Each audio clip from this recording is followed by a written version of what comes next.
Crime en Belgique se dirige maintenant à une trentaine de kilomètres de la frontière franco-belge, dans le village d'Ham-sur-Eure. En janvier 2008, du jour au lendemain, Albana, une mère de famille de 30 ans, ne donne plus signe de vie. Découvrez cette histoire bouleversante pour Crime.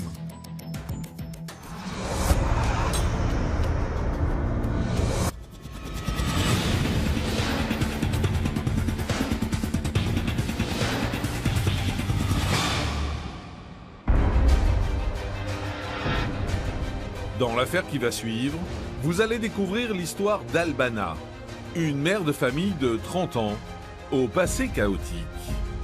Le récit d'une mystérieuse disparition sur fond de libertinage, de cavale rocambolesque et de violentes trahisons. La sœur va nous dire que quand elle lui parle au téléphone, Albana est en voiture, qu'Albana est très énervée et qu'elle se dispute avec quelqu'un qui est dans la voiture. Il y a quelque chose qui ne va pas, il y a des tensions. Et c'est probablement à la suite de ces disputes que l'irréparable a été commis.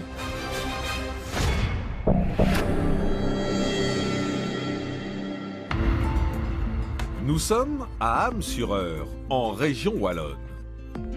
Cette commune de 13 500 habitants est située dans la banlieue verte, au sud de Charleroi. Centre industriel et ancienne ville minière de Belgique.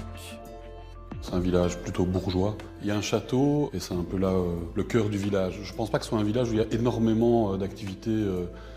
Voilà, c'est vraiment, je pense que les gens ils cherchent la tranquillité et qu'ils la trouvent. Le 15 janvier 2008, c'est dans ce cadre verdoyant et idyllique que Christian et Albana emménagent dans leur nouvelle maison. Une journée très symbolique pour le couple. Ce jour-là, Albana annonce à son mari une très très bonne nouvelle, à savoir qu'elle est enceinte.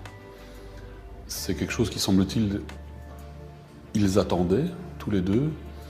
C'est donc un événement très heureux. C'est annoncé à Eneda, la première fille d'Albana. Il est environ 18 h lorsque Christian rentre chez lui avec son bouquet.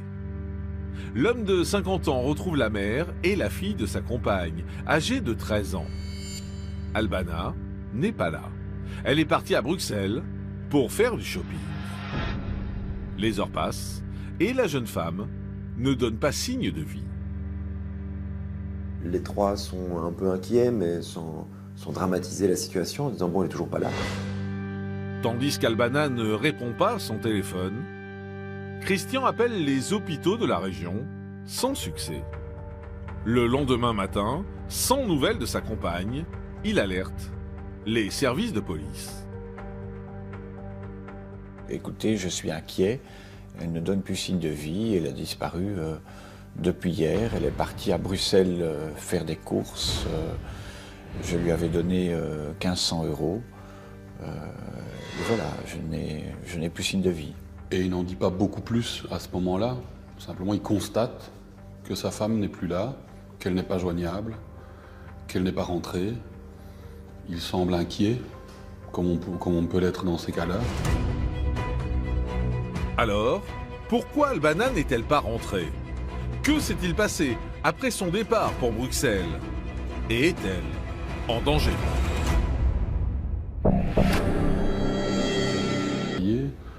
Comme un homme, dit-on, c'est-à-dire des travaux difficiles, des travaux de porter des objets lourds, des sacs de farine, je pense, des sacs de grains. C'est une fille qui a beaucoup de caractère, qui a un sens de la famille aigu également et qui a donc pris la décision assez tôt de quitter son pays d'origine et qui est venue en Belgique pour s'en sortir, pour réussir. Albana pose ses valises à Charleroi en 1998 et travaille tout d'abord comme serveuse. Mais rapidement, ses revenus se révèlent insuffisants pour élever sa fille et envoyer de l'argent en Albanie. Au pied du mur, elle décide de se prostituer. Cette activité est une activité purement alimentaire. Elle devait faire vivre sa fille. Elle vivait seule en Belgique à ce moment-là, sans famille. Donc elle a choisi cette voie qui était peut-être la seule pour... Parce que c'est quelqu'un de jaloux. Auprès des policiers belges, l'entourage d'Albana s'étonne de cette disparition soudaine et inexpliquée. C'est une femme qui passe pour sortir assez chic et là, partir faire des courses en survêtement, surtout si c'est sur Bruxelles ou dans les grandes boutiques, ça ne correspond pas au personnage non plus. À partir du relevé téléphonique d'Albana, les enquêteurs tentent de retracer l'emploi du temps de la jeune femme. Et ils découvrent que le 15 janvier 2008, le jour de sa disparition, elle a reçu un appel de l'étranger. Elle est en communication avec un numéro italien, pas identifié à ce moment-là. Et à partir de ce moment-là, le GSM est coupé. Dernière communication et GSM terminé. Il ne sera plus jamais actif. Alors, Albanah a-t-elle volontairement coupé son téléphone portable? Avec qui était-elle en communication en Italie? Et pour quelle raison cette mère de famille aurait-elle abandonné les siens?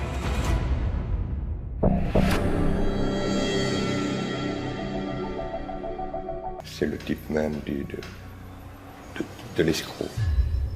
Il s'est accaparé et il s'est acheté la sympathie des gens.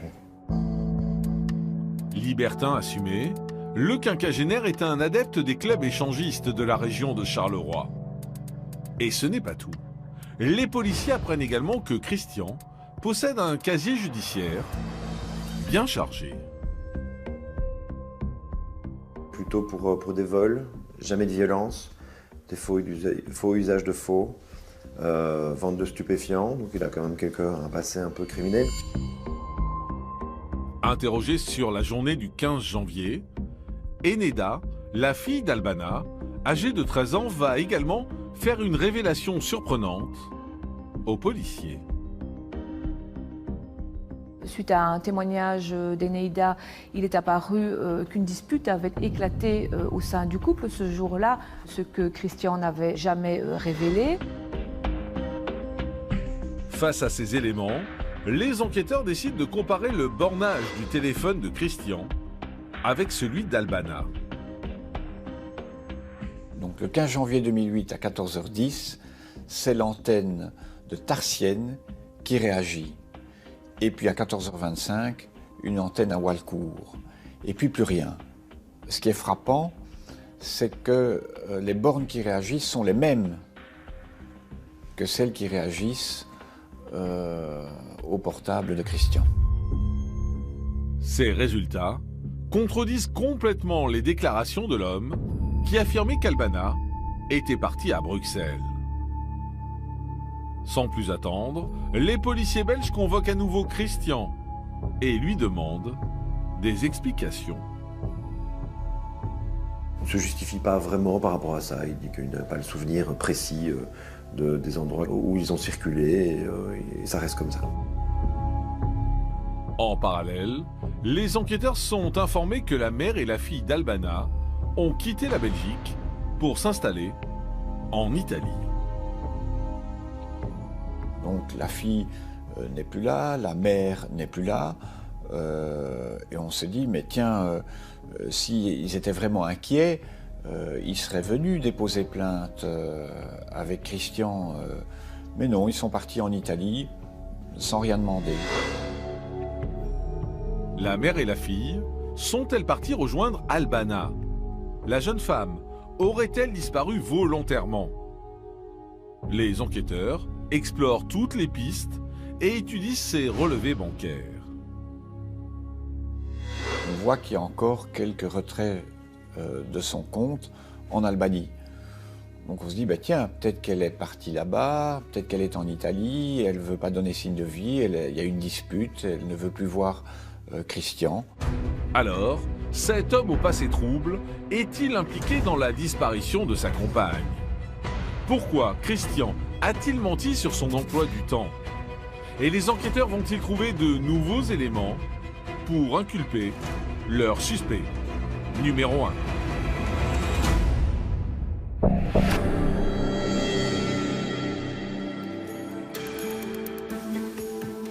Le 25 janvier 2008, 10 jours après la disparition d'Albana, l'affaire est confiée à un juge d'instruction et c'est désormais la police judiciaire fédérale de Charleroi qui est en charge de l'enquête.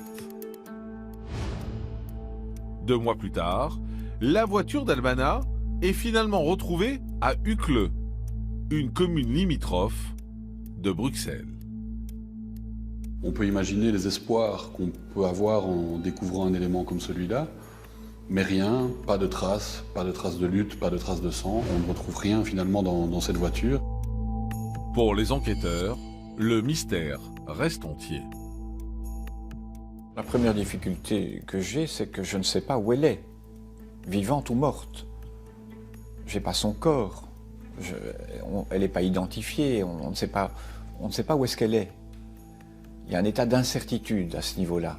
Le dossier est un peu, je dirais, en panne. 3 années passent sans avancée majeure. Christian a refait sa vie et s'est mis en couple avec Nathalie, une amie de longue date. Mais au mois d'octobre 2010, alors que les enquêteurs se replongent dans les relevés téléphoniques du suspect, un nouvel élément va faire basculer l'affaire. En travaillant sur la téléphonie de Christian, l'enquêteur relève un numéro et parvient à identifier le titulaire de ce numéro de téléphone ou l'utilisateur. C'est un certain Franz. Cet homme, de 48 ans, est domicilié à Walcourt, la commune où le téléphone d'Albana a borné pour la dernière fois. Et on va se rendre compte que Franz a été un court moment dans une des sociétés de Christian. Là, le lien est fait. Le lien est fait de manière formelle. La police judiciaire de Charleroi se penche alors sur le passé de ce nouveau protagoniste. Franz, c'est un homme qui est un homme de métier. Un homme de métier qui est un homme qui travaille dans le bâtiment principalement comme maçon. C'est quelqu'un qui vit un peu reclus. Il habite un chalet assez loin au fond des bois, dans la campagne de Walcourt. C'est quelqu'un qui est, semble-t-il, décrit comme un peu rustre. En épluchant son casier judiciaire, les enquêteurs découvrent que Franz a déjà été condamné pour des faits commis avec un ami qui n'est autre que Christian. Ils se sont rencontrés jeunes, ils ont fait quelques escroqueries ensemble. Ce sont de grands amis, on peut appeler Franz à n'importe quelle heure du jour ou de la nuit, c'est la même chose pour Christian. Ils ont hyper confiance l'un à l'autre. Pourtant, en étudiant la relation entre les deux hommes, les policiers de Charleroi réalisent que leur amitié est plutôt bancale. Franz a tendance à plutôt être l'homme à tout faire de Christian. D'ailleurs, le plus souvent, lui évoque son ami en disant « Monsieur Christian », et Christian, lui, l'appelle Franz. Bien décidés à obtenir de nouvelles informations, les policiers tentent un piège à Christian et à Franz. Pour cela, ils demandent à un journal local de publier en octobre 2011 un nouvel article sur la disparition d'Albana. Et ils vont dans le même temps mettre sous écoute téléphonique Christian, Franz et leurs compagnes respectives. De plus, afin de provoquer des conversations sur le sujet, une convocation au poste de police leur est remise en main propre. Ça faisait des années, donc ils étaient un petit peu tranquilles, mais ça va apporter de l'angoisse chez la compagne de Franz, qui va prendre contact avec sa fille. Il dit, c'est terrible, on est convoqué, je suis certain que c'est à cause de cette connerie qu'a fait Franz pour son copain Christian. Et on sent dans les écoutes une atmosphère de panique. Ils ont très peur. Et donc ça nous interpelle. Qu'est-ce que c'est que cette connerie qu'il a fait avec son copain Christian ? Il n'y a plus de doute, Franz est bien un acteur majeur dans la disparition d'Albana. Le 13 octobre 2011, l'homme est auditionné par les enquêteurs dans les locaux de la police judiciaire de Charleroi. Franz, pendant de longues heures, ne dira rien. Et on sent chez lui un besoin de parler quand même. Il est à cran, il est à bout, il n'en peut plus.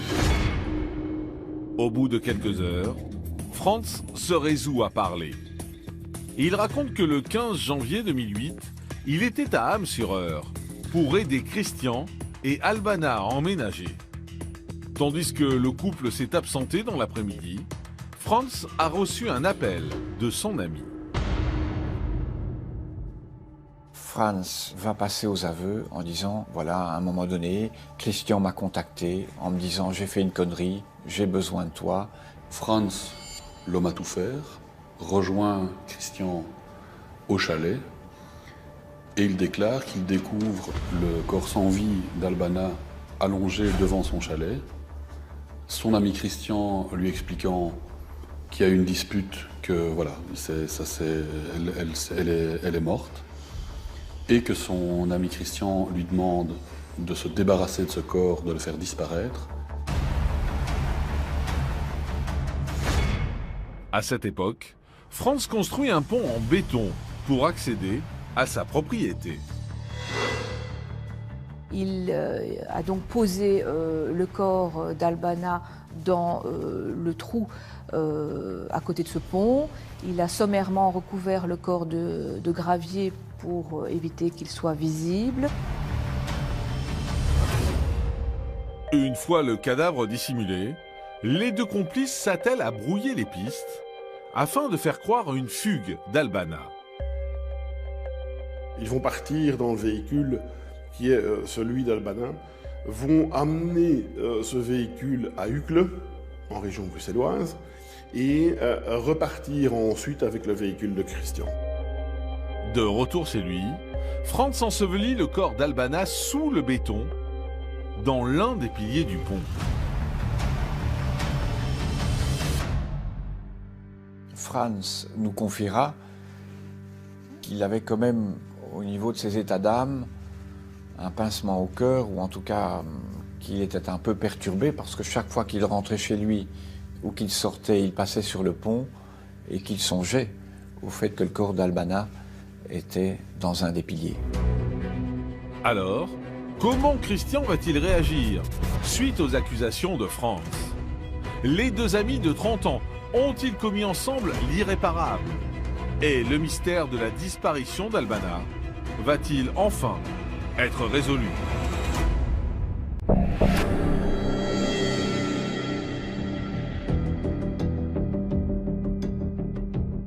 Le 13 octobre 2011, le jour même des aveux de Franz, la police judiciaire ainsi que le juge d'instruction du tribunal de Charleroi se rendent à Walcourt, au domicile du suspect.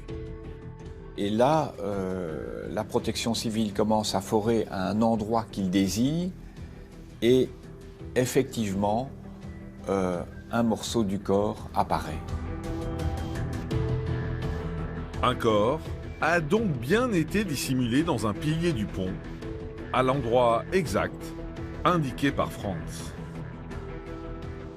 On extrait finalement une espèce de sarcophage de béton qu'on transporte sur un camion et qu'on emmène dans une entreprise de pompes funèbres qui a des moyens techniques assez avancés.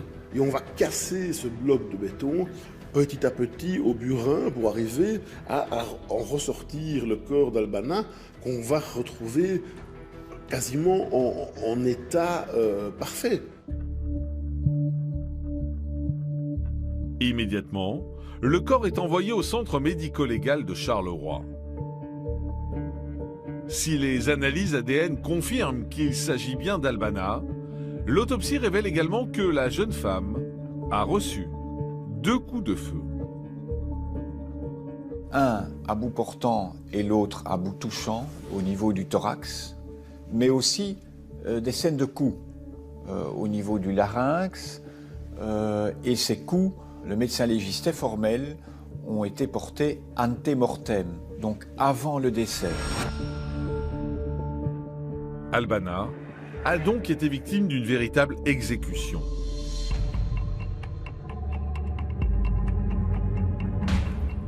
Malgré leurs recherches, les enquêteurs ne parviennent pas à retrouver l'arme du crime.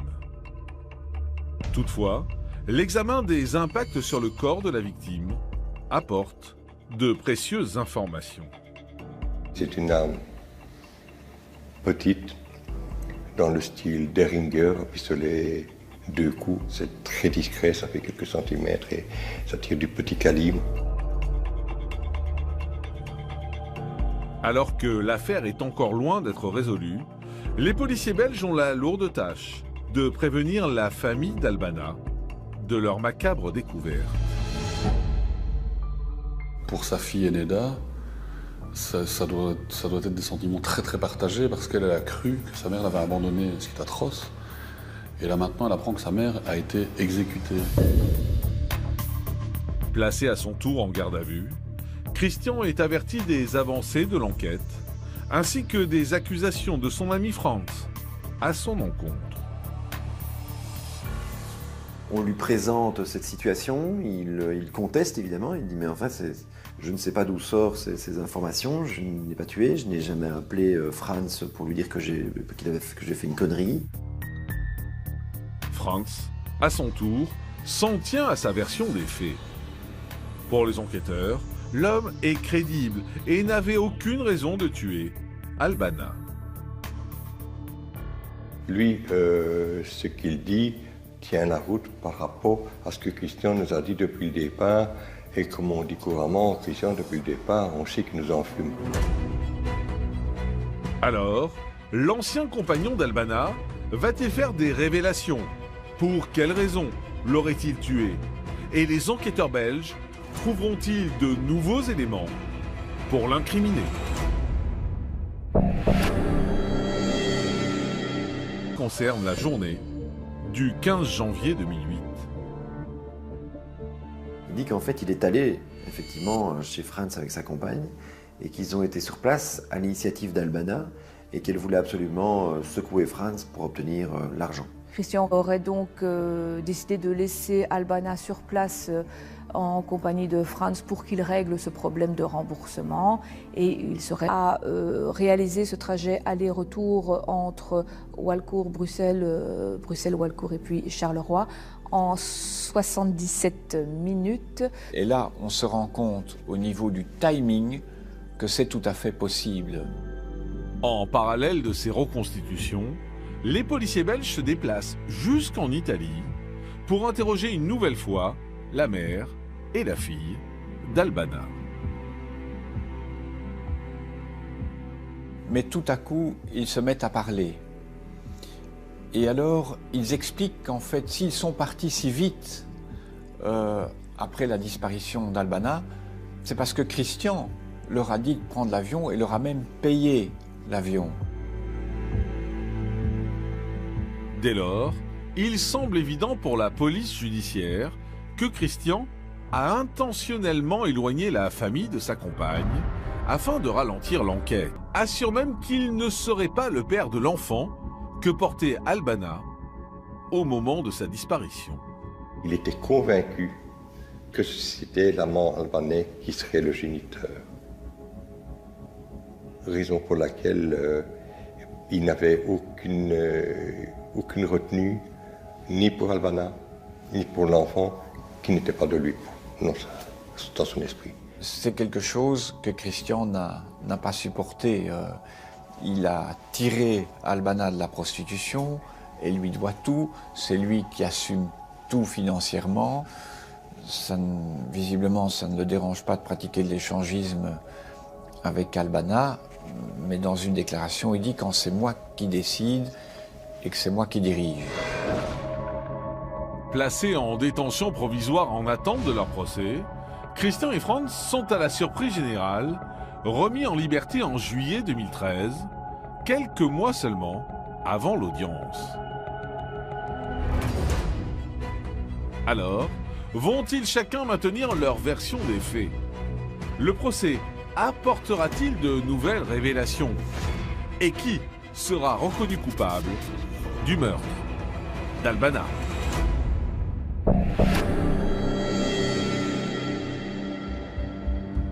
Le 16 novembre 2013, le procès de Christian et de Franz s'ouvre devant la cour d'assises de Mons. Fait important, les deux hommes comparaissent libres. Et ça, c'est vraiment très particulier parce que ça veut dire que sur le parvis, face au palais de justice de Mons, vous avez à certains moments des jurés, des avocats, des accusés, des parties civiles, et tout ce petit monde finalement se côtoie, alors ne se parle pas, ne se regarde pas parfois, mais tous ces gens sont là tous ensemble. Les deux anciens amis se retrouvent côte à côte dans le box des accusés. Si Franz reste prostré, Christian au contraire affiche une grande sérénité. L'homme de 55 ans est persuadé d'être acquitté à l'issue des débats. Tous les éléments qui sont opposés à mon client à l'époque sont des éléments d'appréciation. Ce sont des présomptions. Mais il n'y a pas un seul élément matériel. Il n'y a rien qui le relie au meurtre. Pourtant, les proches d'Albana attendent des réponses. Notamment Eneida, la fille de la victime, désormais âgée de 19 ans.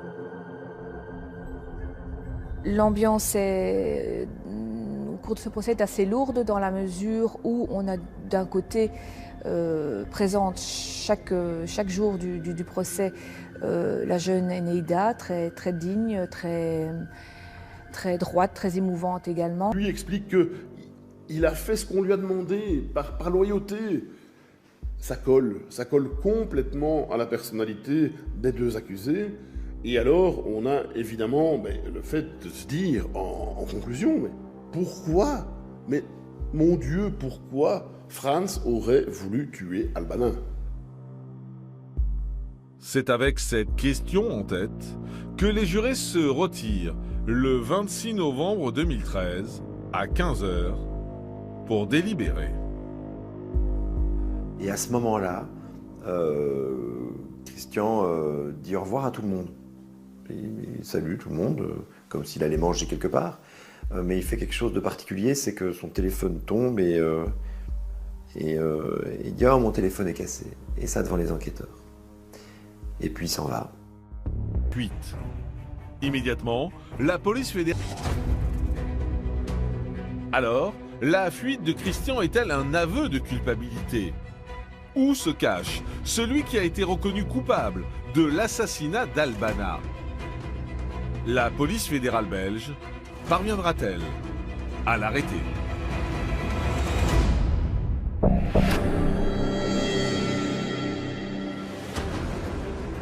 Le 26 novembre 2013, au siège de la police fédérale de Bruxelles, toutes les équipes sont mobilisées afin de retrouver la trace de Christian. Il fait l'objet de recherches assez actives, menées par un service tout à fait spécifique de la police fédérale dont c'est la mission. Ce service spécifique s'appelle le FAST, le Fugitive Active Search Team. La première question que se pose cette unité est de savoir si Christian a quitté, oui ou non, le territoire belge.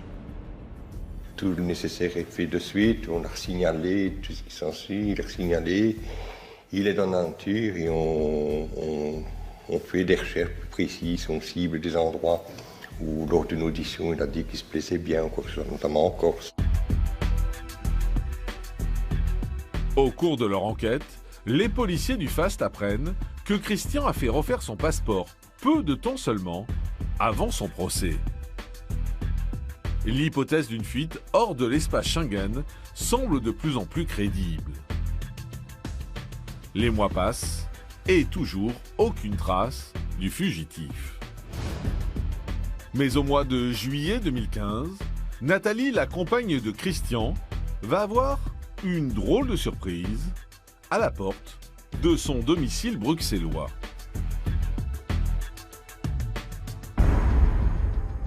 Un jour, on sonne et j'ouvre la porte et je tombe nez avec Christian. Je suis un peu prise au dépourvu, mais je l'aime Et donc je l'héberge une dizaine de jours. Cette cohabitation sera de courte durée. Le 6 août 2015, après 20 mois de recherche, la police fédérale, alertée par un informateur, organise l'interpellation de Christian dans l'appartement de Nathalie. On frappe à ma porte blindée, j'ouvre, je me retrouve nez à nez avec plein de flics, il y en a partout. Je crie et police, police. Et là, Christian va se cacher dans le dressing. Donc il s'agit d'une pièce qui était plus particulièrement destinée à des faits à connotation sado-masochiste, munie d'un certain nombre de miroirs, et un de ces miroirs dissimulait une cache dans laquelle il a été trouvé. Complètement nu dans sa cache, Christian n'oppose aucune résistance. Il est interpellé, puis placé en détention provisoire. Une décennie a passé depuis la disparition tragique d'Albana. Sa fille, Eneda, toujours installée en Italie, veut désormais tourner la page, même s'il reste au fond d'elle un immense chagrin. En perdant sa mère, elle a vraiment tout perdu. Elle a perdu non seulement sa mère, mais elle a perdu son père, elle a perdu sa confidente, elle a perdu sa protectrice, celle sur laquelle elle pouvait compter, qu'elle a vraiment, du jour au lendemain, elle s'est vraiment retrouvée complètement seule au monde. On m'a rapporté qu'Eneda, en fait, vivait en Italie, qu'elle a actuellement 24 ans et qu'elle attend un enfant. Elle peut faire son deuil et la vie continue.